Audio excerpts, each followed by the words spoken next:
لیکن پہلے ابراہیم علیہ السلام کا جو یہ کہہ رہے تھے کہ ابراہیم علیہ السلام کے زمانے سے ہی جو ہے وہ یہ حرام تھی، تو ایسا کچھ نہیں تھا، اور اسی کے اس میں اللہ سبحانہ و تعالیٰ رسول اللہ صلی اللہ علیہ وسلم سے کہہ رہے ہیں کہ آپ ان سے کہہ دیں کہ تورات لے کر آؤ۔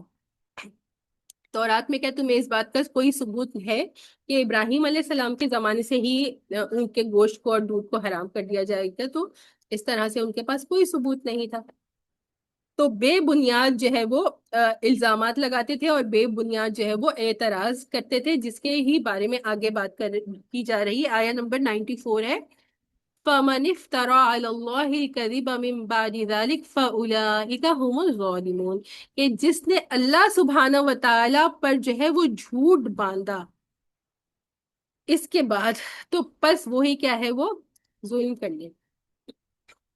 کہ جو کچھ اللہ نے شریعت میں جس نبی کو نہیں دیا تھا، اپنی مرضی سے جھوٹ باندھا، تو یقینی طور پر وہ شخص جو ہے وہ یا وہ قوم جو ہے وہ بہت زیادہ ظلم کرنے والی ہے۔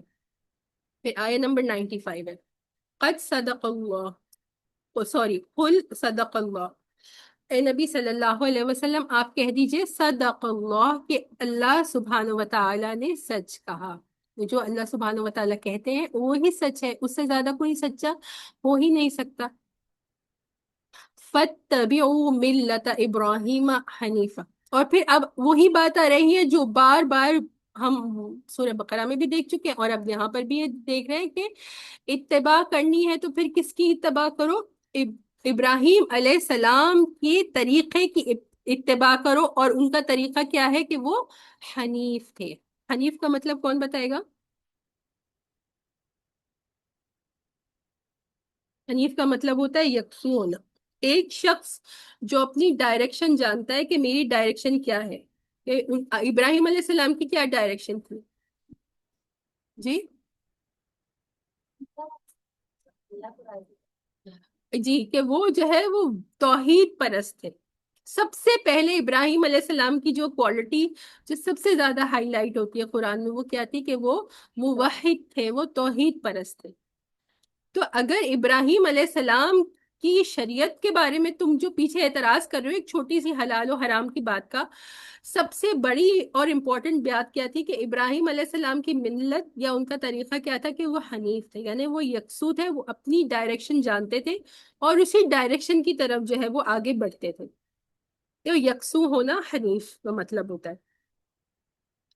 وَمَا كَانَ مِنَ الْمُشْرِكِينَ، اور وہ شرک کرنے والے نہیں تھے۔ تو تم جو ابراہیم علیہ السلام کی ملت کی، ان کی شریعت کی، ان کے طریقے کی بات کرتے ہو، تو سب سے پہلے کیا کرنا ہے کہ تم توحید پرست ہو جاؤ، کیونکہ ابراہیم علیہ السلام صرف اور صرف اللہ کی عبادت کرنے والے تھے اور وہ ہرگز شرک کرنے والوں میں سے نہیں تھے۔ تو سب سے پہلے جو بیسک ہے اس کو فالو کرنے والے بنو۔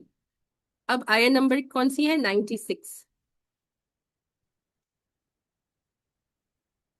ان اول بیت وضع للناس للذی ببکۃ مبارکا وہدی للعالمین، کہ بے شک اول بیت، جو حقیقت یہ ہے کہ سب سے پہلا گھر جو لوگوں کی عبادت کے لیے بنایا گیا، یقینی طور پر وہ ہے جو کہ مکہ میں واقع ہے، اور بنانے کے وقت سے ہی برکتوں والا، اور یہ دنیا جہاں کے لیے ہدایت کا سامان۔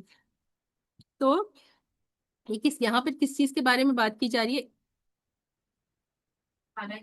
خانہ کعبہ کے بارے میں بات کی جا رہی ہے کہ پہلا جو گھر بنایا گیا اللہ کی عبادت کے لیے تو وہ کون سا تھا؟ وہ خانہ کعبہ کا تھا۔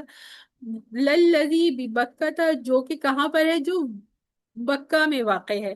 تو مکہ کے جو ہے وہ مختلف نام تھے، جو پرانے ناموں میں سے ایک نام کیا تھا؟ وہ بکہ تھا۔ اسی طرح سے قرآن میں مکہ کے لیے اور بھی جو ہے وہ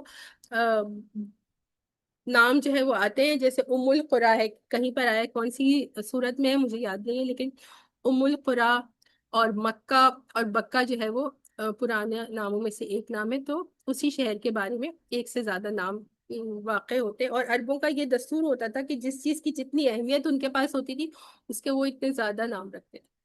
گھوڑوں کی بہت زیادہ اہمیت ہے ان کے پاس، اونٹوں کی ان کے پاس بہت زیادہ اہمیت ہے، تو اس کے جو ہے وہ مختلف نام ہے۔ اس طرح سے تلواروں کی ان کے اس میں بہت زیادہ اہمیت ہے، تو تلواروں کے بھی لوگ جو ہے وہ مختلف شیپ کے حساب سے وہ مختلف نام رکھ لیا کرتے تھے۔ اچھا تو اب اس کے بارے میں مجھے یہ بات ریمائنڈ کروائیے کہ اس کو جو ہے سب سے پہلے اس گھر کو کس نے تعمیر کیا تھا، خانہ کعبہ کو؟ حضرت ابراہیم علیہ السلام نے؟ جی بالکل، سب سے پہلے جو ہے جو گھر بنایا گیا تھا وہ آدم علیہ السلام نے بنایا تھا، ہاں۔ اور پھر اس کے بعد جو ہے وہ ایک حدیث شریف میں بھی یہ بات آتی ہے کہ صحابہ کرام نے رسول اللہ صلی اللہ علیہ وسلم سے پوچھا کہ سب سے پہلا گھر جو اللہ کی عبادت کے لیے، مفہوم بتا رہی ہوں، کوئی غلطی ہو جائے تو اللہ معاف فرمائے، کہ وہ کون سا گھر تھا؟ تو آپ صلی اللہ علیہ وسلم نے بتایا کہ یہی بیت اللہ، خانہ کعبہ۔ اور پھر اس کے بعد فرمایا کہ اس کے بعد کون سا گھر تھا؟ تو پھر کیا فرمایا؟ مسجد اقصی۔ اور حدیث شریف میں آتا ہے کہ دونوں کے درمیان جو ہے وہ کتنا جو ہے وہ صحابہ کرام نے پوچھا کہ کتنے عرصے کے بعد جو ہے وہ مسجد اقصی کی تعمیر ہوئی، تو آپ صلی اللہ علیہ وسلم نے کیا فرمایا تھا؟ 40 سال کے بعد۔ تو اس کے بارے میں بہت کم لوگوں کو یہ بات پتہ ہے، لیکن اسی طرح سے جیسے کہ آدم علیہ السلام نے پہلا گھر بنایا تھا خانہ کعبہ، اسی طرح سے انہوں نے ہی جو ہے وہ کچھ عرصے کے بعد جو ہے وہ بیت المقدس کی جو ہے وہ تعمیر کی تھی، جو حدیث شریف سے ثابت۔ اچھا تو اب اس کے بارے میں یہی کہ پہلا گھر جو تھا اس کے بارے میں تو یہ ہم نے بات کر لی جو بکہ میں ہے۔ اب اس کے بارے میں کیا بات آ رہی ہے؟ یہ گھر کیسا گھر ہے؟ یہ مبارک ہے، یعنی کہ یہ برکتوں والا گھر ہے، اور خدا اور لوگوں کے لیے جو ہے وہ تمام جہانوں کے لیے جو ہے وہ باعث ہدایت۔ اچھا اب پہلی بات دیکھ لیتے ہیں، مبارک کیا برکتیں ہیں؟ آپ لوگ بتا دیجیے تاکہ آپ لوگوں کی تھوڑی پارٹیسپیشن ہو جائے جو آن لائن لوگ ہیں، کیونکہ یہ تو بہت سمپل بات ہے۔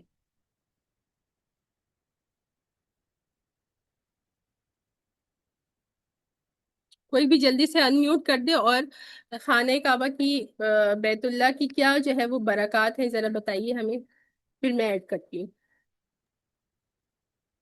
ادھر خانہ کعبہ میں کی عبادت عام جگہ کی عبادت سے کئی گنا زیادہ افضل ہے، اور وہاں دعائیں قبول ہوتی ہیں، بہت ثواب ہے وہاں کا۔ اچھا بالکل صحیح کہا، اور کون ایڈ کرے گا؟ جلدی جلدی بتائیے، آپ کو بتا رہے ہو آپ؟ جی ہاں، میری امی نے ایک بات بتائی، میں بھی بتاتی ہوں آپ لوگوں کو، آپ لوگ جو ہے وہ جلدی سے بتا دیجیے، آن لائن اتنے پارٹیسپینٹس ہوتے ہیں کیوں پارٹیسپیٹ نہیں کرتے؟ یہ پیسو لسننگ کلاس نہیں ہے۔ جی مجھے زیادہ تو نہیں پتا، لیکن بس اتنا پتا ہے کہ خانہ کعبہ میں عبادت کرنے کے تو اپنے ہی درجات ہیں، لیکن صرف اس کو بیٹھ کے دیکھنے کے بھی جو ہے اس کا بھی ثواب ملتا ہے۔ بالکل صحیح، ٹھیک ہے۔ اچھا تو برکتوں میں سب سے پہلے تو حج اور عمرہ کے لیے تو ہم کہیں بھی نہیں جا سکتے نا، یہ تو سب کو پتا ہے، لیکن جب پوچھ رہے تو جواب فوراً سے نہیں آتا۔ سب سے پہلے تو حج ہے، کہ ایسا حج، آپ صلی اللہ علیہ وسلم نے کیا فرمایا کہ ایسا حج کہ جس میں انسان جو ہے وہ فحش گوئی اور غلط باتوں سے اپنے آپ کو بچائے گا، تو پھر اس کا کیا ہوگا؟ حج کے جب وہ کر لے گا تو وہ ایسا ہوگا کہ جیسے اپنے ماں کے پیٹ سے اس نے جنم لیا ہے، جیسے نیو بورن بیبی کے، اس کے تمام گناہ جو ہے وہ معاف ہو جاتے ہیں۔ تو یہ جو برکت ہے، یہ جو گناہوں کا مٹ جانا ہے، یہ حج کرنے کے بعد ہی ہوتا ہے۔ تو اور اسی طرح سے جیسے میری امی نے کہا کہ جب نماز کی کیا برکت ہوتی ہے کہ خانہ کعبہ میں، مسجد حرام میں جو ایک نماز ہوتی ہے وہ 1,00,000 نمازوں کے برابر ہوتی ہے، اس کا اجر و ثواب 1,00,000 نمازوں کے برابر ہوتا ہے۔ عام مسجد میں اگر کوئی شخص نماز پڑھ رہا ہے اس سے کمپیئر کریں گے تو 1,00,000۔ اور اسی طرح سے مسجد نبوی میں نماز پڑھنے کا کتنا ثواب ہے؟ 10,000۔ 10۔ خانہ کعبہ میں جو ہے وہ 1,00,000، ایک نماز 1,00,000 نماز کے برابر ہے جو کسی دوسری مسجد میں پڑھی جائے گی۔ اسی طرح سے مسجد نبوی میں کیا ثواب ہے کہ ایک نماز جو ہے وہ 10,000 نماز جو کسی عام جگہ پر پڑھی جائے اس کے برابر۔ تو یہ بات ہے، اور جیسے ابھی انم نے کہا کہ خانہ کعبہ ہے کو دیکھنے سے بھی آپ کو ثواب ملتا ہے نا؟ اچھا پھر جو طواف کرتے ہیں، جو ہم کہتے ہیں کہ نفلی طواف، بے شک کہ نفلی طواف ہو یا آپ کا عمرے کا طواف ہو یا آپ کا جو ہے وہ حج کا طواف ہو، تو ایک طواف یعنی 7 چکر ایک طواف ہوتا ہے، ہاں جس کو نہیں پتا، تو ایک طواف کرنے کے بعد 2 نفل جو انسان ادا کرتا ہے اس کے لیے کیا ثواب ہے کہ ایک غلام کے آزاد کرنے کا ثواب ہے۔ اور پھر ایک اور روایت میں کیا آتا ہے، یہ اتنی ساری باتیں ہوتی ہیں جو ہمیں شاید پتہ نہیں ہوتی ہے نا۔ اور پھر طواف سے ہی متعلق کیا بات ہوتی ہے کہ حدیث شریف میں آیا ہے کہ طواف کے لیے جب انسان ایک قدم اٹھاتا ہے دوران نے طواف، جنہوں نے کیا ہے الحمدللہ ان کو پتا ہے کہ ہم کتنے سو ہزاروں جو ہے وہ قدم لیتے ہیں طواف کرتے وقت، تو ایک قدم کے بدلے آپ کو 10 نیکیاں ملتی ہیں اور 10 گناہ معاف ہوتے ہیں. ٹھیک ہے. تو نفلی طواف اکثر لوگوں کو میں نے دیکھا ہے کیونکہ وہ مسائل سیکھ کر نہیں جاتے تو وہ نفلی طواف نہیں کرتے ہیں. تو دیکھیے نفلی طواف کا بھی کتنا زیادہ اجر ہے. آپ عمرہ کر رہے ہیں مسجد عائشہ جا کے یا مسجد جورانہ جا کر تو وہ بہتر ہے، بہت اچھی بات ہے. جو اس طرح سے نہیں کر رہا، دن میں آپ کو ایک طواف کا ہمت ہوتی ہے، ایک طواف کیجئے، 2 طواف کی ہمت ہوتی ہے، 2 نفلی طواف کیجئے، یہ بہت خیر و برکت کا السلام باعث علیکم. ہے. السلام علیکم جی شبنم باجی. وعلیکم السلام. جی جی. باجی میرے علم میں جو بات ہے نا وہ یہ ہے کہ جو مکے کا ثواب بتایا گیا وہ ایک نماز کا 1 لاکھ کے برابر ہے، اور جو مدینے میں نماز پڑھنے کا ثواب ہے مسجد نبوی میں اس کا ہے 50,000. جی اس کا ہے میرے علم 50,000. ٹھیک ہے، تو میں بالکل جی. بہت اچھی بات ہے اور سمیرا. آپ ایسا جی کیجیے جی گا کہ آپ اپنے جو آپ کے پاس حدیث ریفرنس کے ساتھ گروپ میں شیئر کر جی دیجیے جی گا، اور میں بھی ضرور یہی کروں گی کہ میں نے اپنے صحیح جو حساب سے جو پڑھی ہے وہ میں شیئر کر دوں گی. صحیح. میرے پاس کوئی حدیث تو نہیں ہے لیکن میں نے جو بچپن سے سنا ہوا ہے نا تو اس نہیں حساب سے دیکھیے، میں نے شیئر کی ہے یہ ہاں بات. بالکل بالکل ہاں بالکل. بالکل.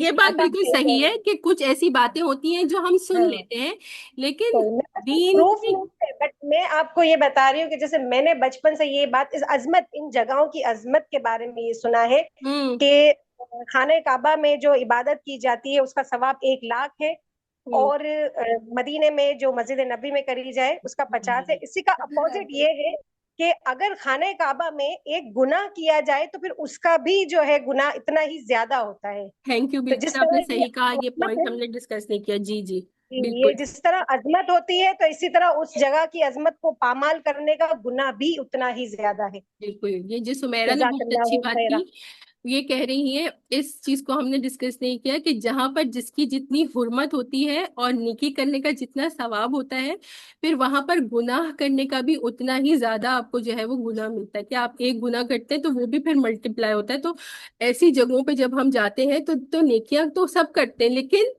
گناہوں سے بچنے کی بھی اتنی ہی کوشش کرنی چاہیے. اور دوسری بات یہ کہہ رہی ہیں، یہ بالکل صحیح کہہ رہی ہیں کہ بچپن میں تو میں نے بھی یہی سنا تھا کہ 50,000 نماز مسجد نبوی کے بارے میں یہ کہہ رہی ہیں کہ ہم نے سب نے بچپن میں، فضیلہ نے بھی ابھی یہی بات کہی کہ مسجد نبوی کے بارے میں ہم نے سنا تھا کہ ایک نماز جو ہے وہ 50,000 نمازوں کے بارے میں. لیکن جب میں نے احادیث مبارکہ سے مطالعہ کیا تو میری نظر میں کوئی ایسی حدیث نہیں گزری. تو یقیناً میرا بہت محدود علم ہے. آپ میں سے کسی کے پاس بھی حدیث ایز اے ریفرنس آتی ہے کہ 50,000 والی نمازوں کا؟ کہ دوبارہ سے بتا دیتی ہوں کہ مسجد نبوی میں نماز پڑھنے کا ثواب 50,000 ہے. تو آپ شیئر کر دیجیے گا. اور میں نے جو حدیث پڑھی ہے کہ جس میں میں نے پڑھا ہے کہ 10,000 سوری 1,000 تو میں وہ جو ہے وہ ضرور شیئر کر دوں گی. ٹھیک ہے. تو ریفرنس پہ ہی ہم جو ہے انشاءاللہ وہ کریں گے. تو ایک بات تو یہ ہو گئی کہ اس کی جو ہے وہ برکتوں کے بارے میں ہم نے دیکھ لیا. اور پھر کیا ہے، لوگوں کے لیے ہدایت ہے وہاں پر. تو ہم نے شروع میں بہت دفعہ یہ بات کی ہے کہ 2 طرح کی ہدایت ہوتی ہے. ایک ہدایت کیا ہوتی ہے کہ انسان کو بات پتہ چل جائے، اور پھر کیا ہوتی ہے، ایک ہدایت ہوتی ہے کہ انسان کو عمل کرنے کی توفیق ہو. ہدایت توفیق ہے. ایک پہلی ہدایت کیا ہوتی ہے، ہدایت بیان کی. کسی کو پتہ چل گیا کہ جو ہے یہ کام کرنے کا اتنا ثواب ہے، یا حج کرنے کا اتنا ثواب ہے، یا عمرہ کرنے کا اتنا ثواب ہے. پھر دوسرا وہ ہم سب کو ہی پتہ ہے. پھر وہاں پر جو لوگ جاتے ہیں تو ان کو کیا ہوتی ہے، ہدایت عمل ہوتی ہے، ہدایت توفیق ہوتی ہے کہ وہاں جا کر وہ پریکٹیکلی اس کو کرتے. تو وہی یہ بات آ رہی ہے، وہ ہدی للعالمین، اور وہ ہدایت ہے تمام جہانوں کے لیے. اور پھر اسی سے کنٹینیویشن میں اگلی آیت مبارکہ آ رہی ہیں. فیہ آیات مبینات مقام ابراہیم. اس میں جو ہے وہ روشن نشانیاں ہیں، اور اسی میں روشن نشانیوں میں سے ایک نشانی کیا ہے، وہ مقام ابراہیم ہے. اس کے بارے میں آگے بات کرتے ہیں. وَمَن دَخَلَهُ كَانَ آمِنًا. جو اس میں داخل ہوا وہ امن میں داخل ہو گیا. وَلِلَّهِ. اچھا چلیں اسی کے بارے میں پہلے بات کرتے ہیں کہ بہت ساری روشن نشانیاں ہیں، بہت ساری اللہ کی جو ہے وہ خاص مقامات ہیں. اور جس پہ سے ایک مقام کیا ہے، وہ مقام ابراہیم ہے. تو مقام ابراہیم کیا ہے بتائیے؟ پیروں کے نشان ہیں. ہاں، ابھی ہم جاتے ہیں تو ہم دیکھتے ہیں کہ گولڈن سا ایک کیس ہے کہ جس میں ایک پتھر رکھا ہوا ہے، اور اس میں جنہوں نے دیکھا ہوگا تو وہاں پہ جو ہے وہ قدموں کے نشان ہے.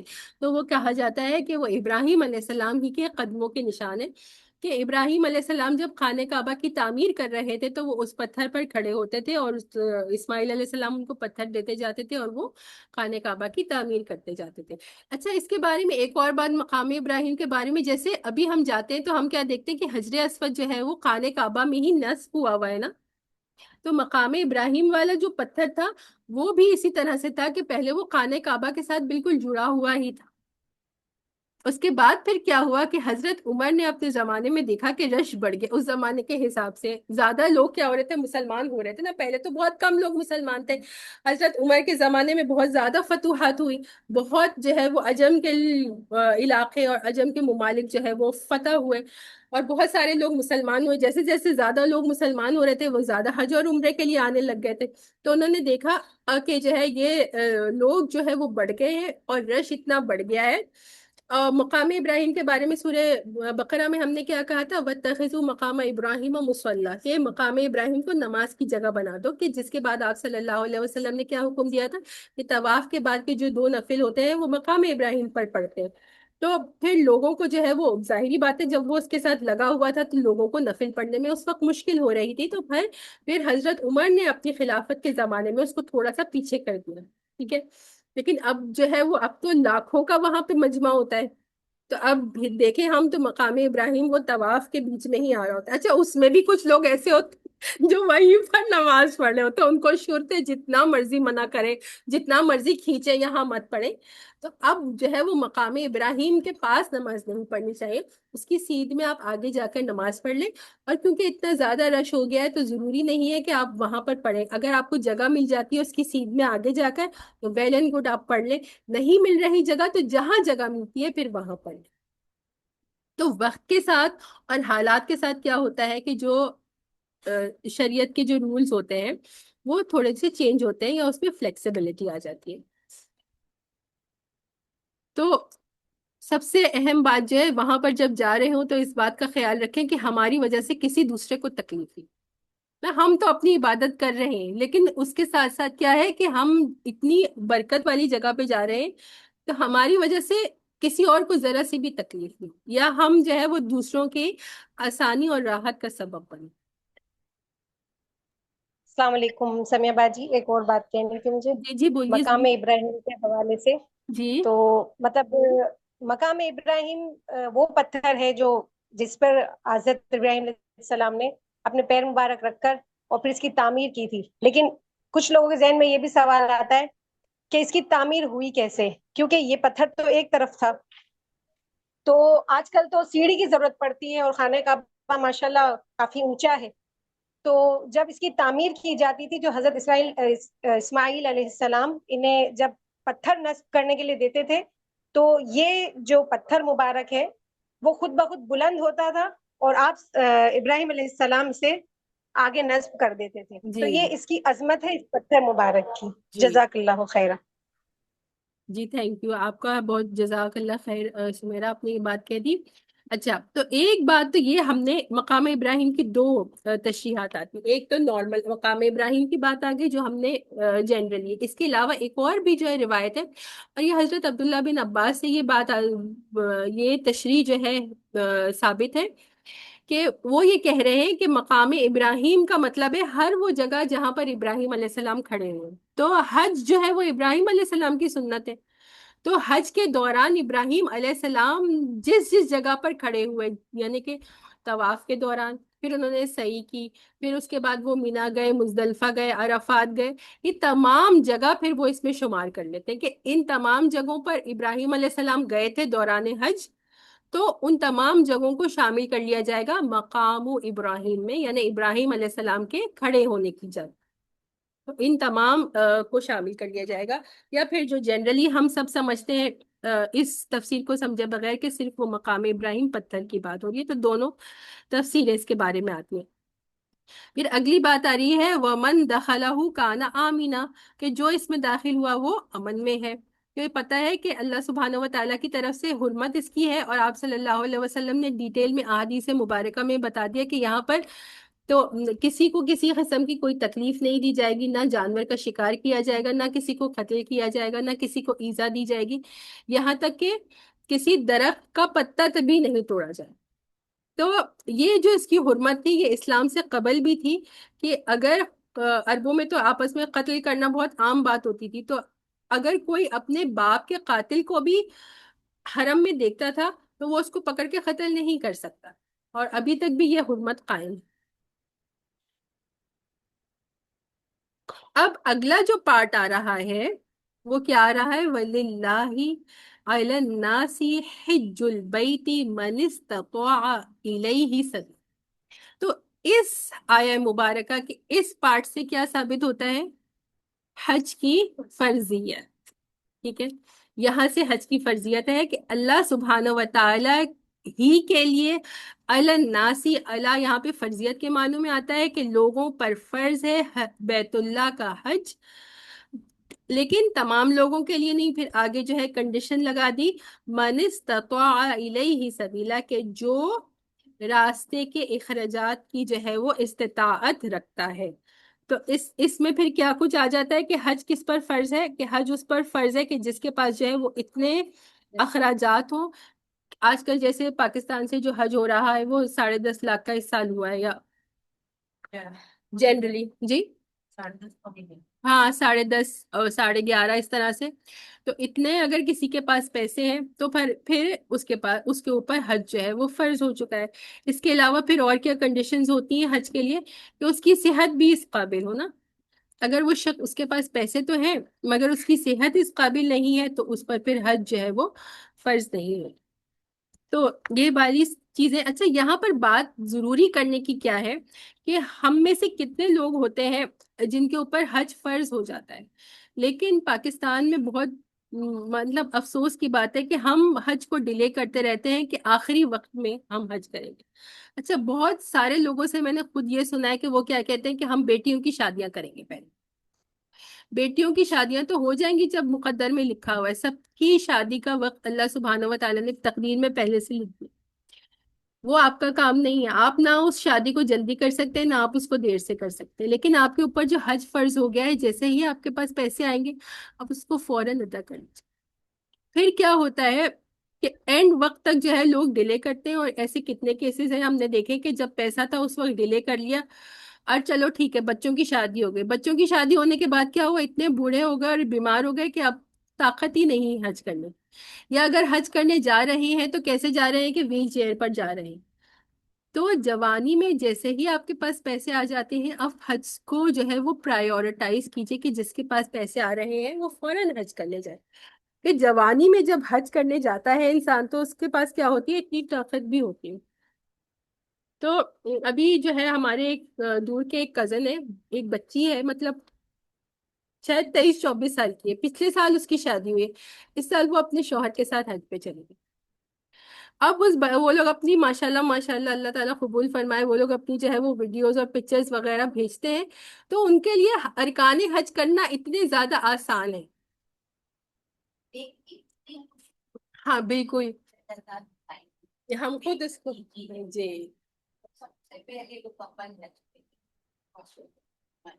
کہ شادی ہوتی ہے تو کیا ہوتا ہے ہنی مون ٹرپ پہ فلانی جگہ چلا جائیں.